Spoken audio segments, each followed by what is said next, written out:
there is a peculiar silence that follows great loss. It's not an empty silence, but a heavy one, filled with the ghosts of laughter that once was, of conversations that ended too soon. For 2 years, I had lived inside that silence. My name is Eleanor Vance. I was a wife for 45 years, and for the last 2, I have been a widow. The world saw me as a gentle, gray-haired woman, someone's grandmother, a fixture in the Skyhaven apartments, who tended to her potted plants and minded her own business. They didn't see the constant, aching absence that followed me from room to room, a shadow I could never quite shake. My husband, Arthur, was a man who filled a space, not with noise, but with a profound and steady presence. A master craftsman, he believed in the truth you could feel with your hands, the grain of wood, the strength of a well-made joint. His death in a fire at his beloved workshop felt like a cruel joke from the universe. The man who built things of beauty, consumed by something so destructive. The official report said it was an accident, faulty wiring. I had no reason not to believe them. Grief is a fog that dulls the senses,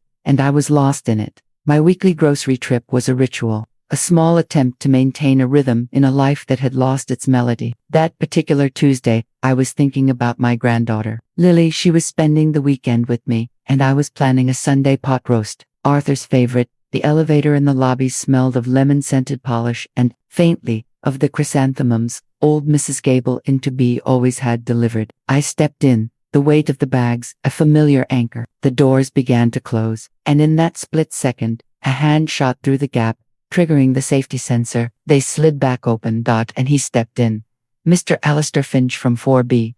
In the 2 years he'd been my neighbor, our interactions could be counted on 2 hands. He was a man who seemed composed of whispers and shadows, a historian, or so the building rumor mill claimed. Though he never spoke of his work, he was always polite, always distant. A soft good afternoon, Mrs. Vance, a slight nod, and then he would retreat into his own world, often clutching a worn leather satchel, as if it contained state secrets. He was perhaps in his late 50s, with a kind, if perpetually weary, face and eyes that held a deep, untold sadness. But the man who entered the elevator that day was a distorted echo of the one I knew. His usual calm composure was gone, replaced by a palpable, vibrating tension. He didn't meet my gaze. His eyes, a stormy gray, were wide, darting towards the closing doors, as if he expected them to be torn open by some unseen pursuer. His skin was pale, waxy, and his breathing. It was the first thing that truly alarmed me. It wasn't the quiet rhythm of a man waiting for an elevator to ascend. It was ragged,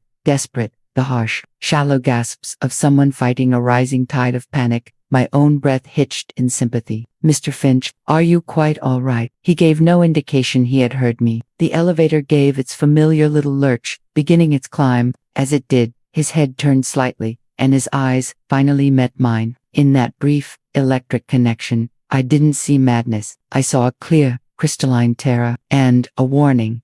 Then, with a movement so swift and discreet it was over before my mind could register it, his hand brushed against mine. The touch was ice. A small, tightly folded square of paper was pressed into my palm. My fingers closed around it instinctively. I looked up, my mouth opening to form a question, to demand an explanation, but he gave a sharp, almost imperceptible shake of his head. His lips, pale and thin, formed to silent, urgent words. Don't speak. A cold dread, entirely separate from the mundane worry of a moment before, began to pool in my stomach. This was not a prank. This was not a man having a medical episode. This was something else entirely. With trembling fingers, my heart now hammering a frantic rhythm against my ribs, I unfolded the note. The paper was thick, expensive stationery, but the message scrawled across it was a frantic, desperate thing. The pen had dug into the fiber, a testament to the pressure of the hand that wrote it. Pretend to faint. Get out at the next opening. Your life depends on it. Trust no one.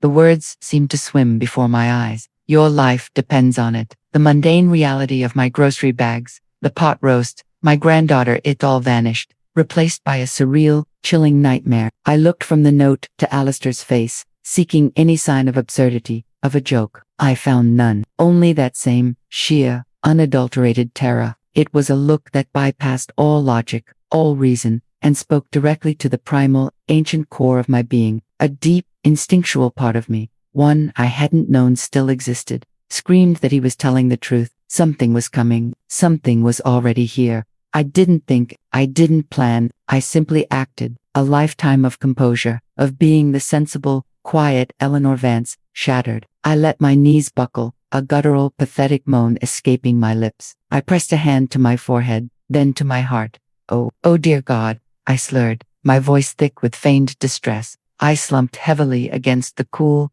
mirrored wall of the elevator, my grocery bags dropping to the floor with a thud. A tomato rolled out, a bright, red stain against the beige carpet. The pain, I can't, breathe. Alistair moved with a sudden, shocking speed. His own fear was now channeled into a fierce, focused action. He lunged for the panel and slammed the red emergency stop button. A harsh, electronic alarm blared, jolting the small space. The elevator jarred to a violent halt, the lights flickering, suspending us in the dark, silent shaft between the 5th and 6th floors. Help me, he grunted, his voice a raw, strained thing I had never heard before. He dug his fingers into the narrow gap between the heavy inner doors, his knuckles white with strain, the muscles in his forearms cording. With a groan of protesting metal, he pried them apart, revealing a sliver of the concrete elevator shaft and, beyond it, a slice of the 6th-floor hallway with its bland, industrial carpet and identical numbered doors. It was a narrow, terrifying opening. Now, Eleanor, now, he hissed, his voice cracking with the effort of holding the doors. Image 9, the desperate escape. I didn't hesitate. I scrambled forward on my hands and knees, pushing my purse and the fallen groceries through the opening first, then squeezing my own body through the narrow gap. The cold concrete of the shaft wall scraped against my back. I tumbled out onto the 6th-floor hallway, my body trembling so violently I could barely stand. I turned back, just for a second. He was still there, holding the doors, his body a dark silhouette against the elevator's dim, flickering light. Our eyes met one last time. In his, I saw a terrifying cocktail of fear, of grim resolve, and a profound, heartbreaking sorrow. It was the look of a man saying a final, silent goodbye. Then, he let go. The doors slid shut with a final, echoing, definitive thud, swallowing him and the blaring alarm into silence.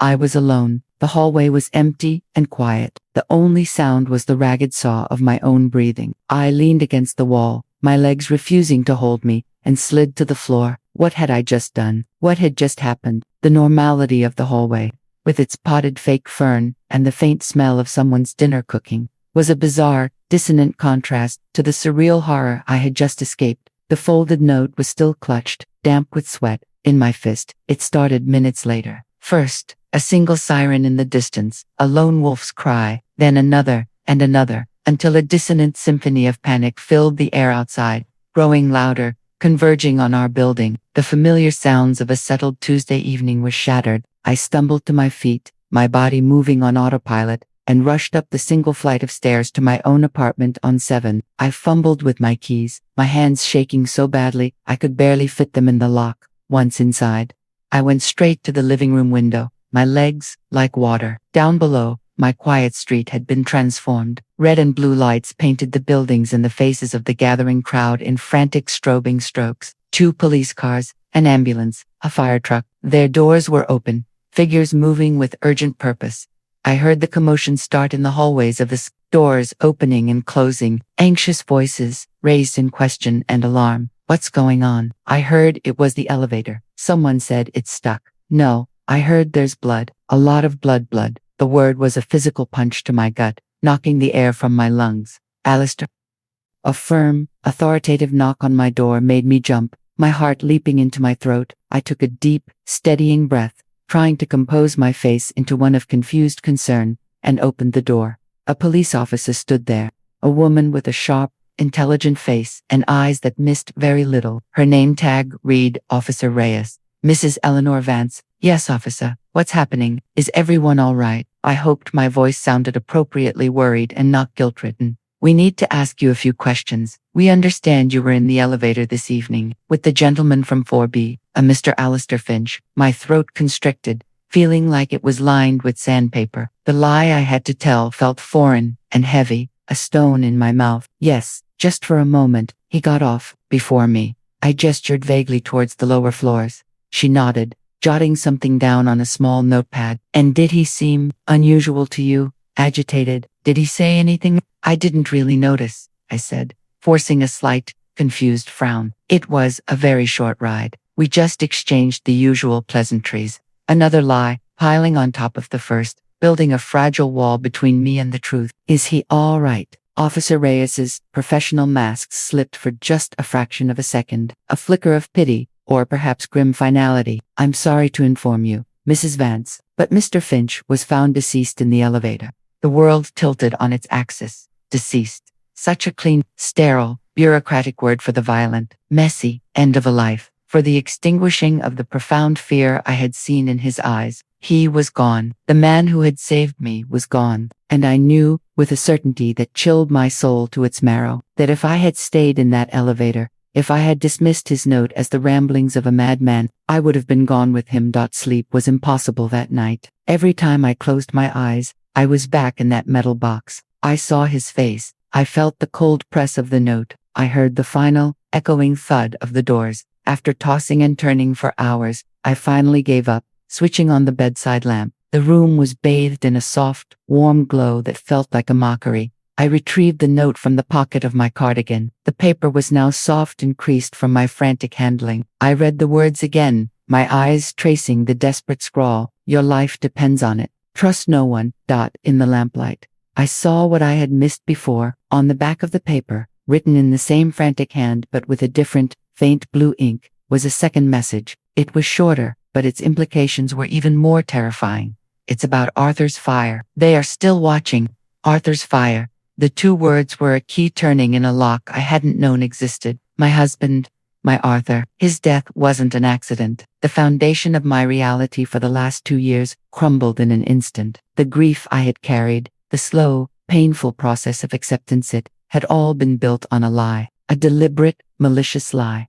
And the final 3 words, they are still watching. A paranoid tremor ran through me. I looked around my apartment, the home I had shared with Arthur for 30 years. The familiar, comfortable shadows in the corner now seemed to shift and stir with malevolent intent. The gentle, consistent hum of the refrigerator sounded like a whispered threat. Who were they? Doris from 5A, who always borrowed sugar and gossip with equal firm. The reclusive young man in 3C who played his cello at night and never made eye contact. Mr. Henderson, the building manager, with his too hearty laugh. My own son Michael, who lived just 2 floors above me, with his wife Chloe. The same Chloe who had been pushing me for months, with a gently relentless pressure, to sell Arthur's old workshop property. The very property that had burned down. It's a liability. Eleanor, she'd say, it's time to let go of the past. Think of the inheritance for Lily.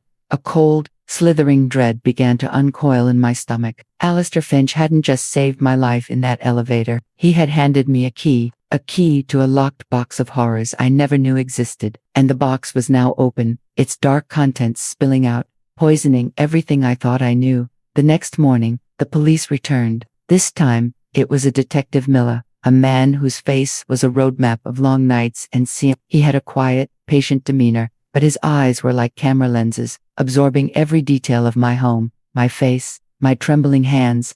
Mrs. Vance, we're trying to piece together Mr. Finch's final days. We need to understand the connection between you two. There was no connection, Detective, I said, pouring him a cup of tea I knew neither of us would drink. My hands were steady, a small miracle. We were neighbors. We exchanged pleasantries in the hallway. That was the extent of it.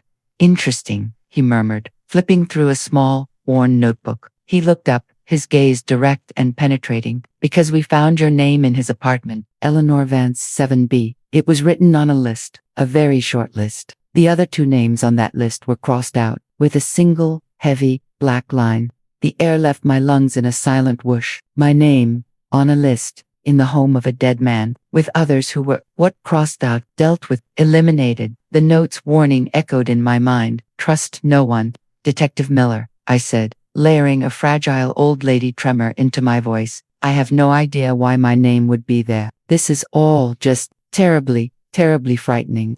I brought a hand to my chest, a picture of confused vulnerability. He seemed like such a quiet man. He watched me for a long moment, his expression unreadable. He finished his notes, asked a few more perfunctory questions, and left. But as he closed the door, I had the distinct, chilling feeling that I had not convinced him. I was now a person of interest, caught between a killer I didn't know and the police I couldn't trust. When he was gone, The silence in the apartment was deafening. The elevator was still sealed off with official yellow tape, a silent, grim monument to the horror it contained. I stood in my living room, the morning sun streaming through the windows, illuminating dust motes dancing in the air. They were dancing on the surface of a life that was now a lie. My husband's death was a lie. My safety was a lie. The world was not the gentle, predictable place I had believed it to be. I am Eleanor Vance. I am 68 years old. I have arthritis in my right knee and a recipe for the best pot roast in the city. And I made a decision in that silent, sunlit room. I was not going to be the next name crossed off on Alistair Finch's list. I was not going to live the rest of my days as a victim of someone else's secret war. I was going to find out who they were. I was going to find out the truth about Arthur's fire. And God help anyone at all, who stood in my way. This is Eleanor Vance. And my story, the true story, is only just beginning. In the days that followed Alistair Finch's death, the Skyhaven Apartments transformed. It was as if the very building had absorbed the trauma and was now exhaling it as a fine, pervasive mist of paranoia. The air in the hallways, once filled with the mundane sounds of living, grew thick and heavy with unspoken words and sidelong glances. The cheerful, automatic good mornings were replaced by tight, nervous smiles that never reached the eyes. Doors I had never seen fully closed were now shut, their deadbolts thrown with a definitive clunk I could hear from the hallway. I imagined my neighbors, their ears pressed to the wood, listening, just as I was. We were all unwilling players in a tragedy none of us understood, a dark play performed on our familiar stage, but I was the only one who had been handed a page from the real script. My safe, predictable world had become a beautiful 7-story cage, and I was trapped inside with the very people Alistair had warned me about. Every creak of the floorboards, every muffled voice through the walls, every ping of the now-repaired elevator sent a fresh jolt of adrenaline through my system. I was living in a state of constant, low-grade fear, a humming wire of anxiety that ran just beneath my skin. My first move had to be a retreat into the past. Arthur's study. It was a room I had largely avoided since his passing, preserving it as a shrine, a sacred space frozen in the moment he'd left for his workshop that final, fateful morning. Now, I had to desecrate it. I had to tear it apart in search of the truth. Standing in the doorway, I was hit by the familiar scent, a blend of old paper, rich leather from his chair, and a faint, lingering trace of his sandalwood cologne. It was a scent that had always brought me a bittersweet comfort. Now, it felt like a clue, a ghostly finger pointing me toward a secret he had died to protect. I started methodically, my initial trepidation giving way to a grim, focused determination. I began with his massive oak desk, a piece he had built himself. I emptied the drawers one by one, my fingers trembling as I sifted through the archaeological layers of our life together. There were old tax returns, insurance policies for artifacts long since gone, faded photographs of us on vacation, and the birthday cards I'd written him, filled with promises of forever that had proven to be a cruel lie. It felt like a violation, this frantic digging through the sacred artifacts of our shared history. But Alistair's note was my compass. Its 2 words, a mantra that drowned out my guilt. Arthur's fire. For hours, I found nothing, just the mundane debris of a life well lived. Despair began to creep in, cold and insidious. What if I was wrong? What if the stress and the terror had conjured connections where none existed? I was about to give up, my body aching with fatigue and emotional exhaustion, when my gaze fell upon a heavy, leather-bound volume on his bookshelf. It was a collection of Shakespeare's sonnets, a gift I had given him on our 10th anniversary. The spine was cracked from use. Arthur had always found solace in the bard's words. I pulled it down, the weight of it familiar in my hands. As I did, I noticed it didn't open evenly. Something was inside. My heart hammered a frantic, hopeful rhythm against my ribs as I let the book fall open. There, tucked neatly into a hollow carved out of the pages, was a sealed, yellowing envelope. My name was written on the front, in Arthur's elegant, looping handwriting, the same hand that had written me love letters and grocery lists for 45 years. With trembling, fumbling fingers, I tore it open. The date at the top was 1 week before he died. My dearest Eleanor, if you are reading this, then the fears I have pushed aside as an old man's paranoia have proven true. I am so sorry, my love. I am sorry for the secrecy, and for the terrible truth this letter will bring you. My work at the Ethelred Foundry. has uncovered something I was not meant to see. It started with small discrepancies, but Alistair, a man I trust more than I can say, helped me follow the money. It's not just corporate greed, Eleanor. It's a massive, sophisticated laundering operation, funneling millions through a network of shell companies. The fire that damaged the West Wing last month was no accident. It was a controlled, deliberate blaze, a warning to stop asking questions. I believe Chloe is at the center of it. She has a financial sophistication she has always hidden from Michael. I've seen traces of her involvement in the paperwork, and her sudden, intense interest in the workshop property feels predatory. She has been pushing Michael to get you to sell, and his judgment where she is concerned is clouded by love. I've confided in only one person, Alistair Finch in for B. He is a forensic accountant, and a man of immense integrity. He is helping me trace the money to its source. If something happens to me, find him. Tell him the ledger is with the watchmaker. He will understand. Do not trust the police. I fear their investigation is compromised. Do not trust anyone in the building management. The corruption, I suspect, goes deep. I love you, my darling. I have loved you from the moment I saw you in that library all those years ago. Remember me as I was, not as this frightened old man. Be safe, be strong. Always, Arthur. The letter fell from my numb fingers, fluttering to the dusty floor like a dead leaf. The world I had known for 2 years, the world of grief and slow acceptance, crumbled to dust around me, replaced by a chilling, horrifying new reality. Arthur hadn't died in a tragic accident. He had been murdered, silenced for getting too close to a truth so ugly it had gotten him killed. And Alistair had known. He had lived with this terrible knowledge, a silent, grieving sentinel, waiting for the day Arthur's fears would be realized, the day I would finally come looking for answers. The phrase "the ledger is with the watchmaker" meant nothing to me, but it was a thread, however faint, that I could pull, fueled by a cold, clarifying rage that burned away the last of my fear. I knew I needed more than a 2-year-old letter. I needed contemporary proof. The police had their own investigation, but Arthur's letter screamed that they couldn't be fully trusted. I needed my own eyes, my own evidence. I needed to see what had happened in that elevator. I remembered the building's part-time handyman, Leo, a kind, tech-savvy young man in his 20s with a fondness for vintage band t-shirts. He had always been fond of Arthur, often helping him with small projects. Arthur had mentored him, seen a spark of his own youthful curiosity in the boy. I found him in the basement boiler room, a labyrinth of pipes and humming machinery that housed the building's technological heart. The server racks for the security system. He was tinkering with a circuit board, a soldering iron in his hand. "Leo," I said, my voice barely a whisper, echoing slightly in the cavernous space. He looked up, and his usual cheerful, open demeanor vanished the moment he saw my face. "Mrs. Vance, what's wrong? You look like you've seen a ghost." "I think I have, Leo," I replied, my voice gaining a little strength. "I need your help. It's about Arthur." His expression softened at the mention of his name. "Anything, Mrs. V. You know that. The elevator. The day Mr. Finch died. I need to see the security footage."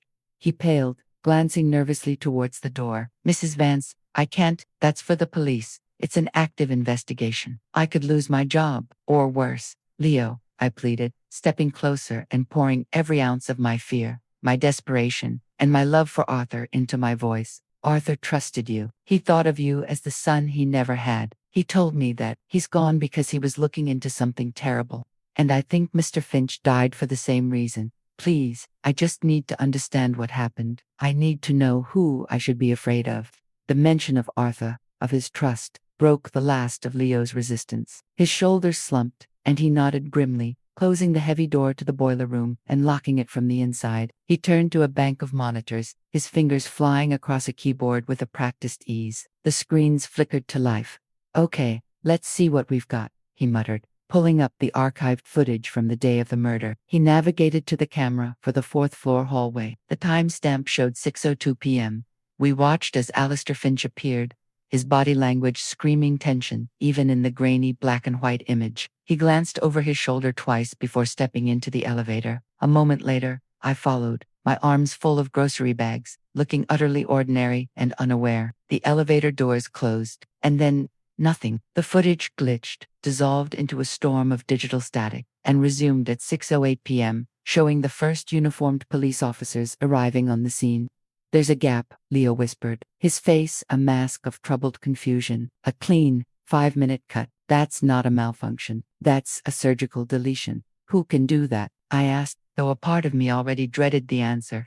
The building manager has full, unrestricted access, Leo said, his voice low, and a few of the condo board members, for security oversight and to review incidents, they have to log in with a unique code. He pulled up an administrator access log, scrolling through the entries. My blood ran cold as I saw the name, clear as day, with a timestamp from the week before the murder. Chloe Vance, my daughter Rena. She requested access, Leo said, his voice hollow with disbelief. She cited a need to review footage for a plumbing inspection in the sub-basement. I remember it seemed odd at the time, but she's on the board, so I approved it. But that wasn't the end of it. Leo, now fully invested, his own curiosity piqued, pulled up footage from another camera, a less obvious one covering the entrance to the parking garage. The timestamp was 5:07 p.m. Just under an hour before I encountered Alistair in the elevator. The footage showed Chloe, but not the Chloe I knew. This woman was dressed in dark, nondescript jeans and a hoodie pulled up over her hair, carrying a heavy-looking black duffel bag. She walked with a purposeful, athletic stride I had never seen from her, her head down, but as she passed directly under the camera, she glanced up, almost instinctively, directly into the lens. Her face was a mask of cold, focused intensity, utterly devoid of the warm, polished charm she presented to the world. This was not the woman who debated the merits of organic quinoa, or complained about the brand of artisanal coffee I bought. This was someone else entirely. A stranger. I returned to my apartment, a cold, hard stone of certainty settling in my gut. Chloe, the woman who had married my son, who sat at my dinner table, who hugged my granddaughter, and called me Mum. She was not just a gold digger or a pushy dog. She was at the very center of this conspiracy. She had the access, the motive with the inheritance, and now, the undeniable evidence of her suspicious actions before and after the fact. She had orchestrated the cover-up of a murder she likely ordered. That night, the abstract fear solidified into a tangible, breathing predator. I was woken from a fitful sleep by the faintest of sounds, the subtle, almost imperceptible creak of a single floorboard in my living room, the one that always complained when stepped on in just the right spot. I lay frozen in the darkness, my breath caught in my throat, every sense screaming in alarm. The dim glow of the city lights through my window cast long, distorted shadows across the ceiling, and one of them moved. I slid out of bed, my heart a frantic, wild drum against my ribs, moving with a caution I didn't know I possessed. Peering through the narrow crack in my bedroom doorway, I saw a figure slim, feminine silhouetted against my desk. A small, pen-sized flashlight beam danced over the drawers, its light a cold, invasive eye. In the dark, I saw a glint of metal, not a tool for forcing a lock, but a key, a master key. She moved with a quiet, unhurried efficiency that was more terrifying than any clumsy, frantic burglary. This was someone who knew what they were looking for and exactly where to find it. She located the false bottom in the second drawer,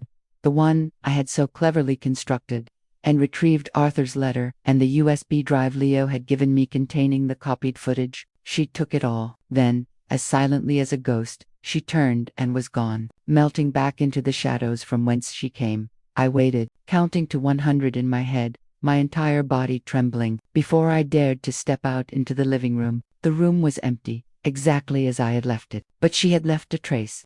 A scent, an expensive, floral perfume with a distinct, sharp hint of spice. Chloe's signature scent, the one Michael had given her for their last anniversary. The violation was absolute, more profound than any physical attack. She had been in my sanctuary, my home. She had rifled through my most private possessions. She had stolen the truth from right under my pillow. The message was chillingly clear. I know what you know. I have the evidence, and I am not afraid of you. The next morning, I knew I had to confront my son, Michael. I couldn't tell him everything. Not yet, not without more proof. But I had to plant a seed, to gauge his reaction, to see if there was any hope of reaching him. He came down for coffee, looking tired and strained. Mom, he said, his voice flat. Michael, we need to talk, not as mother and son, but as two adults who loved your father, I began, watching him carefully over the rim of my mug. His face, so like his father's with its strong jaw and kind eyes, hardened instantly. Mom, if this is about the inheritance again, about Chloe, I don't have the energy. She just wants what's best for our family's future. That property is a drain, emotionally and financially. This isn't about the inheritance, I said, my voice low and steady, though my heart was breaking. This is about Alistair Finch, the man who was murdered in our elevator. Chloe was seen near the security room the week before he died. She had the access code to delete the footage from that night. His reaction was not what I expected. There was no immediate, fierce defense of his wife, no confusion. Instead, a flicker of something else crossed his face, a quick, unmistakable flash of pure panic. It was there and gone in an instant, replaced by a defensive anger. But I had seen it, the panic of a man who knew something. You don't know what you're talking about, he snapped. Standing up so abruptly, his chair legs screeched against the floor. You're imagining things. You're a lonely, grieving old woman, seeing conspiracies in the shadows. Just leave it alone, Mom. For your own good, for all our goods. He stormed out without another word, but the damage was done. The panic in his eyes, it wasn't just the panic of a man defending his wife from a crazy accusation. It was the panic of a man who knew something was terribly, terribly wrong. My own son, my beautiful boy, was not just compromised. He was entangled. He knew enough to be afraid. I was more alone than I had ever been in my entire life. Arthur was gone. Alistair was gone. My son was lost to me. I had no evidence, only a terrifying, soul-crushing certainty, and the lingering scent of perfume in my living room as a testament to my enemy's boldness. I was adrift in a sea of lies with no land in sight. That's when my phone, sitting on the kitchen counter, buzzed with a short, sharp vibration, an unknown number, a text message. With a trembling hand, I picked it up and read the words that would become my new lifeline. The oak tree remembers. Look where the roots sleep. Wait for my sign. A friend. The oak tree, the giant, ancient oak on the hill, overlooking the grounds of Arthur's burned-out workshop property, the place where we had picnicked, where he had proposed a lifetime ago. A friend. It had to be someone connected to Alistair. Someone who was still watching, still operating from the shadows, still trying to help me. I had no evidence, no allies in the light. The police were a question mark. My son was a closed door, and my home was violated. But I had a message from the darkness, and I had a mother's love for her son and a widow's love for her husband, which was rapidly curdling into a cold, relentless thirst for vengeance. The game was far from over. In fact, the most dangerous round was just beginning. This is Eleanor Vance. The walls were closing in, but in the darkness, my vision was finally becoming clear. The text message was a lifeline thrown into the stormy sea of my despair. The oak tree remembers. Arthur's oak, our oak. It stood on the hill overlooking the charred skeleton of his workshop, a silent, enduring witness to our happiness and to his brutal tragedy. It was also the place where, 20 years ago, we had buried a metal boxed time capsule for our son, Michael, filled with his childhood drawings, family letters, and a silver dollar from the year he was born, a secret known only to Arthur and me. For Alistair to have known about it, to have passed this clue to his contact, meant Arthur had trusted him with the most intimate parts of our story. This was the sign. I had to go there. A pilgrimage to the past to uncover the key to the present. The drive to the outskirts of the city was a journey through a landscape of grief. Every familiar turn was a fresh wound. When I finally pulled onto the overgrown gravel lane leading to the property,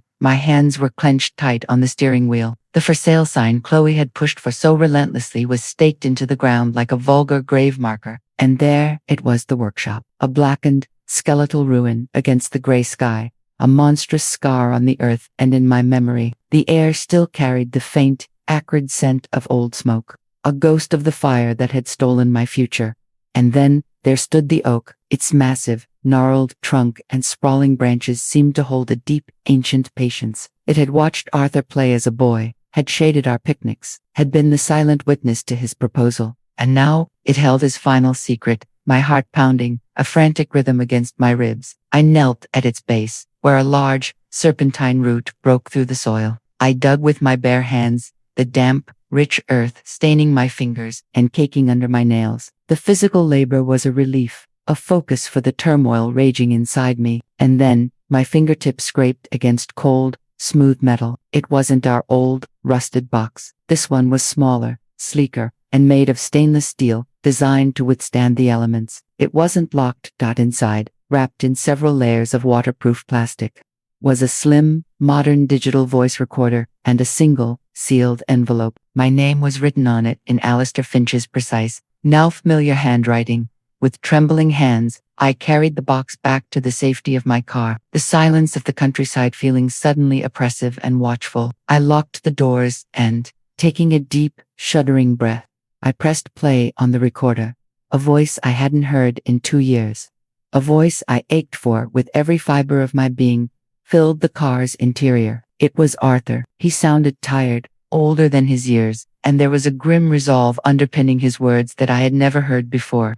Eleanor, my love, if you're hearing this, then Alistair was right to be cautious. I'm recording this because the paper trail we've built isn't enough. They're too powerful, too connected. The fraud at Ethelred isn't just corporate greed, my darling. It's a massive laundering operation for money coming from sources I'm afraid to even name. And Chloe is the architect. She's brilliant, and she's ruthless. She used Michael's name, his signature, his trust, to open the shell companies and authorize the transfers. He has no idea. He's blind to who she really is, seeing only the beautiful, charming woman he fell in love with. She found out I was close to exposing her, that I had the ledger. The fire wasn't an accident, Eleanor. It was arson. A professional job. She hired someone. I'm so sorry to leave you with this darkness. But you're the strongest person I know. Your strength has always been my anchor. Protect our son. Save him from her. I love. The recording ended there, abruptly cut off, as if he'd been interrupted. A final, unfinished declaration of love that hung in the air, more painful for its incompleteness. I sat there, the silence in the car screaming louder than any siren. Arthur's voice, from beyond the grave, confirming my very worst fears. Chloe had not only killed my husband, she had systematically set my son up to take the fall, using his love for her as the ultimate weapon. The inheritance wasn't just about money. It was about severing the last tie to this land, to the evidence buried here, to the entire truth. The envelope contained a single, grainy photograph. It was a still from a security camera, taken from a distance, the night of the fire. It showed a figure, silhouetted against the raging orange inferno, walking calmly away towards a waiting car. The figure was tall, masculine, and wore a distinctive leather jacket, the very same jacket I had bought for my son, Michael, for his 30th birthday. My blood turned to ice. It was a perfect, damning frame. Chloe had not only committed the crime, she had meticulously crafted an alibi for herself and a patsy. She had dressed someone in Michael's clothes, ensuring that if the investigation ever looked beyond the accident, it would lead directly to her husband, my son. I now had the weapons I needed, Arthur's testimony and the photograph, but I couldn't go to the police, not yet, not directly. Chloe was too clever, too well prepared. She would have a story, an alibi, a web of lies so convincing that my evidence, coming from a hysterical widow, might not be enough. And Michael, in his blind devotion, would back her every word, sealing his own fate. I had to confront them together. I had to force the truth into the light in a way that gave her no room to maneuver. I had to make him see the monster he was married to, even if it shattered him in the process. I invited them for dinner. I framed it as a peace offering, a chance to clear the air. In my mind, I called it the Last Supper. I prepared Arthur's favorite meal, a pot roast with roasted root vegetables, the scent of it filling the apartment with a painful, beautiful normalcy. The table was set with our best china, the silver polished to a high shine. The stage was set for a reckoning. I had also, with a heart heavy with betrayal, made one other preparation. I had called Detective Miller and, in a hushed, terrified voice, told him I feared for my life and that I was going to confront my daughter-in-law with what I knew. I asked him to be nearby, to listen. He had agreed, with a grim sense of duty. When they arrived, the air in my apartment was thick enough to choke on. Michael was tense, his shoulders hunched, avoiding my eyes as if I were a stranger. Chloe was her usual, polished self, wearing a cashmere sweater and a serene smile, but it was a brittle facade. Her eyes, those sharp, intelligent eyes, darted around the room like a hunted animal, cataloging, assessing, missing nothing. This is a lovely surprise. Eleanor, she said, her voice like honeyed glass. The pot roast smells just like Arthur used to make it, a deliberate, cruel barb, meant to unsettle me. I simply smiled. Some traditions are worth preserving, don't you think? We're family, I said, my voice calm, though my insides were a vortex of fear and rage. It's time we talked about the future, about Arthur's true legacy. I invited them for dinner. I framed it as a peace offering, a chance to clear the air. In my mind, I called it the Last Supper. I prepared Arthur's favorite meal, a pot roast with roasted root vegetables, the scent of it filling the apartment with a painful, beautiful normalcy. The table was set with our best china, the silver polished to a high shine. The stage was set for a reckoning. I had also, with a heart heavy with betrayal, made one other preparation. I had called Detective Miller and, in a hushed, terrified voice, told him I feared for my life and that I was going to confront my daughter-in-law with what I knew. I asked him to be nearby, to listen. He had agreed, with a grim sense of duty. When they arrived, the air in my apartment was thick enough to choke on. Michael was tense, his shoulders hunched, avoiding my eyes as if I were a stranger. Chloe was her usual, polished self, wearing a cashmere sweater and a serene smile, but it was a brittle facade. Her eyes, those sharp, intelligent eyes, darted around the room like a hunted animal, cataloging, assessing, missing nothing. "This is a lovely surprise, Eleanor," she said, her voice like honeyed glass. "The pot roast smells just like Arthur used to make it, a deliberate, cruel barb, meant to unsettle me." I simply smiled. "Some traditions are worth preserving, don't you think?" "We're family," I said, my voice calm, though my insides were a vortex of fear and rage. "It's time we talked about the future, about Arthur's true legacy." "This," I said, my gaze locked not on him, but on Chloe, "is the truth your father couldn't tell you himself?" And I pressed play.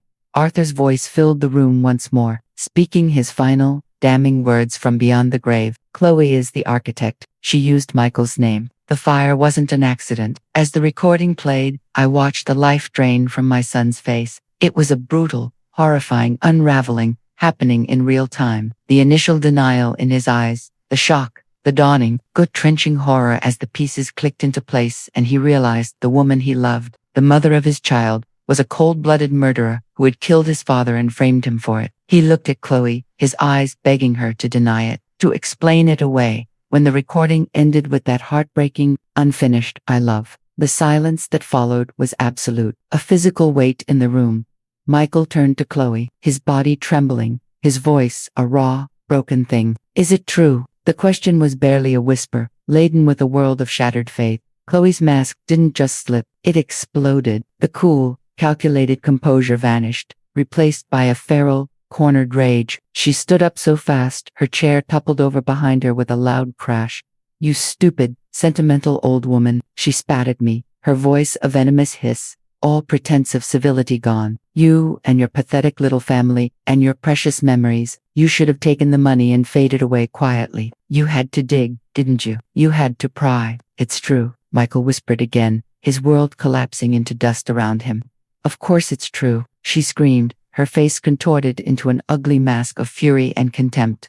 "He was going to ruin everything. Your father was a fool, Michael, a righteous, meddling fool who couldn't see what was right in front of him. And you," she laughed, a harsh, brittle sound, "you were the perfect, gullible shield, so trusting, so eager to please. It was almost too easy." The confession hung in the air, ugly and final, sucking all the oxygen from the room. Michael made a strangled sound, a sob of pure, unadulterated agony. He didn't lunge at her. He simply folded, gripping the edge of the table as if the floor was falling away, his body racked with silent, shuddering sobs. It was then that Detective Miller and two uniformed officers stepped out from the hallway where I had asked them to wait. Chloe's eyes widened in shock, then narrowed into slits of pure, undiluted hatred, all of it directed at me. "It's over, Chloe," I said, my voice steady, though my soul was weeping for my son, as they handcuffed her, the metallic clicks echoing in the silent room. She struggled for a moment, her eyes burning into mine. "You think you've won," she sneered, her voice low and deadly. "You've destroyed your son. Look at him. You did this. You and your truth." They led her away, her final words hanging in the air like a poison. Michael remained at the table, collapsed into a chair, his body convulsing with silent, shuddering sobs that seemed to come from a place too deep for sound. I went to him, wrapping my arms around his heaving shoulders. He didn't hug me back. He was lost, utterly and completely, in a hell of his own making, a hell she had built for him. In the weeks that followed, the storm of media attention and legal proceedings slowly receded, like a tide pulling back from a ravaged shore. The story of the beautiful, scheming daughter-in-law, and the widow who uncovered the truth was a tabloid sensation for a brief, ugly moment. Chloe, faced with Arthur's recording, the photograph, and the mountain of financial evidence Alistair had meticulously compiled, eventually confessed to everything: the multi-million-dollar fraud, the arson, the murder of Arthur Vance.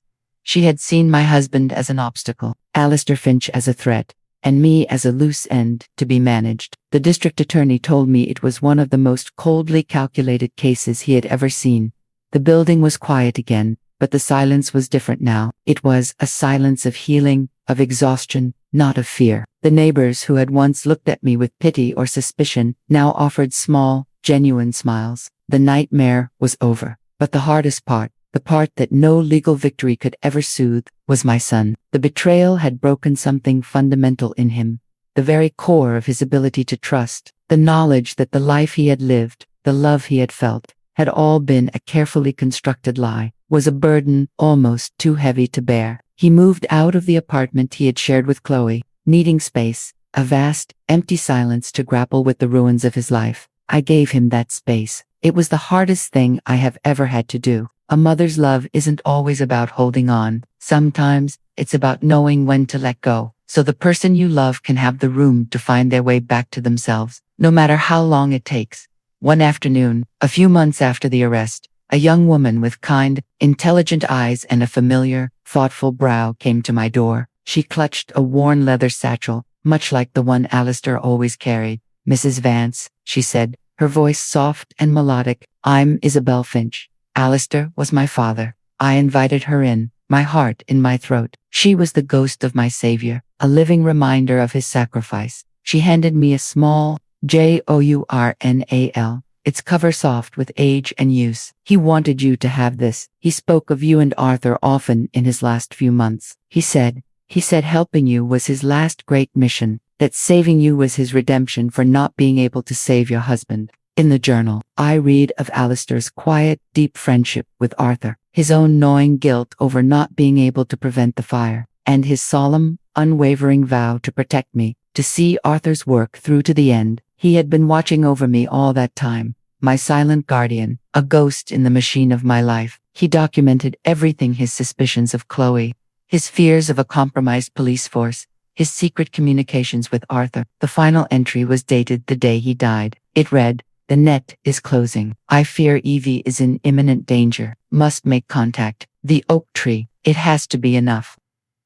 Today, the sun shines through my window, a clean, bright light that holds a promise it didn't used to. The elevator hums its mundane tune, carrying new neighbors with new stories, their lives untouched by my darkness. I sit on my balcony, a cup of Earl Grey tea warming my hands, and I watch the children play in the courtyard below. Their laughter is no longer a painful reminder of what I lost, but a gentle promise of a future that continues, resilient and hopeful. The past is a ghost, but it no longer haunts me. It is a part of me, a scar, but one that has healed clean. Michael calls me every Sunday. His voice is quieter, more thoughtful, the easy confidence of his youth replaced by a hard one, somber maturity. The road to forgiveness, for himself and for the world, is a long and winding one, paved with regret and sorrow, but he is walking it, slowly, tentatively. We are learning to talk again, not as mother and wounded son, but as two survivors of the same shipwreck, finding our way back to each other on a foreign shore. He is seeing a therapist. He is learning to be a father to Lily, without the shadow of her mother looming over him. It is a long road, but he is on it. I learned that the truth, no matter how painful, is a surgeon's knife. It cuts deep, it hurts terribly, it leaves you raw and bleeding, but it does so to remove the sickness, so the body and the soul can truly heal. A lie is a bandage on a festering wound. It offers the illusion of comfort while the infection spreads underneath, poisoning everything it touches.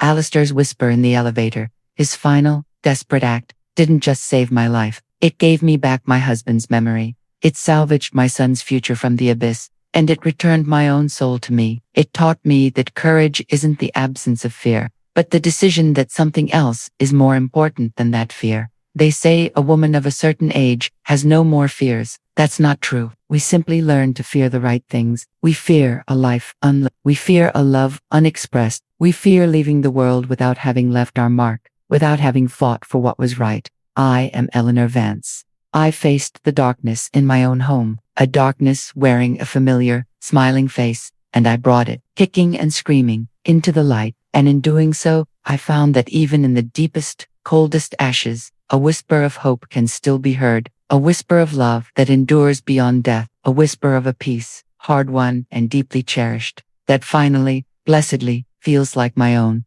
Thank you for listening to my story. Subscribe my channel for more heartful stories and get what happened in my past life *.